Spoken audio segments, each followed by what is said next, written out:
وَمِن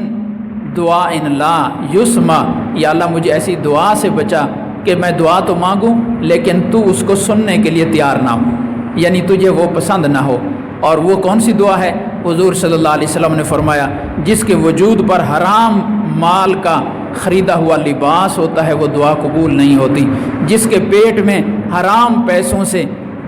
خریدا ہوا کھانا ہوتا ہے وہ دعا قبول نہیں ہوتی، جو اپنے بھائیوں کے ساتھ رشتہ داروں کے ساتھ قطع تعلقی کر چکا ہوتا ہے، مرضی ختم کر چکا ہوتا ہے دنیاوی جھگڑوں کی وجہ سے، اس کی دعا قبول نہیں ہوتی۔ اس قسم کے لوگ جس کے دل میں حسد ہوتا ہے کسی کے خلاف، اس حسد والے کی دعا قبول نہیں ہوتی۔ تو حضور صلی اللہ علیہ وسلم فرما رہے ہیں کہ اللہ مجھے ایسی دعا سے بچا، مطلب یہ ہے کہ ان اسباب سے بچا جو میری دعا کو یہاں تک لا کر کھڑا کر دیں کہ آپ میری دعا کو سننے کے لیے بھی تیار نہ ہوں۔ ان گناہوں سے بچا، اس لیے کہ ان گناہوں کی وجہ سے انسان کی دعا اس سٹیج تک پہنچ جاتی ہے کہ وہ اللہ پاک کی بارگاہ میں اس قابل نہیں ہوتی کہ اللہ تعالیٰ اس کو